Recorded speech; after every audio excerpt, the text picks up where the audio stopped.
नागपुरात झालेल्या राड्यानंतर आज देखील औरंगजेबाच्या कबर परिसरामध्ये मोठा बंदोबस्त तैनात करण्यात आला। विशेष म्हणजे खुलताबाद या ठिकाणी असलेल्या औरंगजेबाच्या कबर परिसरात कोणताही कायदा सुव्यवस्थेचा प्रश्न निर्माण होऊ नये यासाठी वरिष्ठ अधिकारी लक्ष ठेवून आहेत। सोबतच एसआरपीएफची तुकडी देखील तैनात करण्यात आली आहे।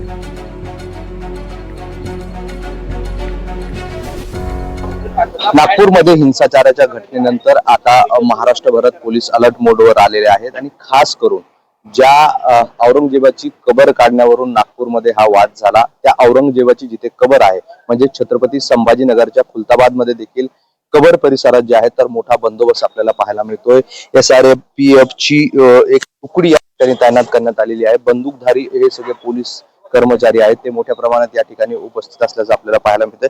तसं चित्र तुम्हाला या कबर परिसरातलं दाखवण्याचा प्रयत्न करतो। हे सगळे एसआरपी ची टीम आहे, तर दुसरीकडे पोलीस जे आहे तर मुख्य गेटवर जे आहे तर तैनात असल्याचं आपल्याला पाहायला मिळतंय। आपण जर बघितलं तर 2 दिवसापूर्वी या ठिकाणी अशा पद्धतीने हा एक बॅरिकेडचा असलेला गेट लावण्यात आलेला होता, त्यातून फक्त एका व्यक्तीला आतमध्ये जाता येईल आणि त्याच गेटमधून बाहेर पडता येईल अशी ही सगळी तयारी जी आहे तर केलेली होती।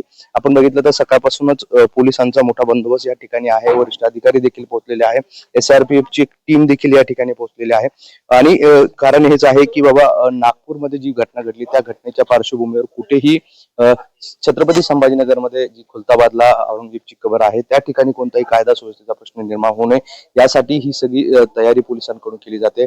गेल्या 2 दिवसांपासून या ठिकाणी पोलिसांचा तगडा असा बंदोबस्त पाहायला मिळतोय। कबरकडे येणारे सगळ्या मार्गांवर जे आहे तर नाकाबंदी करण्यात आलेली आहे। त्या ठिकाणी देखील प्रत्येक व्यक्तीला चेक केलं जाते, वाहनं जे सोडताना त्यांची नोंद केली जाते। हीच ती कबर आहे औरंगजेबाची, ज्या ठिकाणी आपण जर हे बोर्ड बघितलं तर औरंगजेबाची कबर असल्याचा हा बोर्ड आहे आणि त्या ठिकाणी जे आहे तर आता प्रत्येक येणाऱ्या व्यक्तीची जी आहे तर तपासणी केली जाते, चौकशी केली जाते, त्याचं नाव, नंबर, आधार कार्डची नोंदणी केली जाते, त्यानंतरच आतमध्ये सोडलं जाते। त्यातल्या त्यात नागपूरमध्ये झालेल्या घटनेनंतर पोलीस आणखी अलर्ट मोडवर आल्याचं पाहायला मिळते आणि सकाळपासूनच आज जे आहे तर कबर परिसरात पोलिसांचा चोख असा बंदोबस्त आपल्याला पाहायला मिळतोय।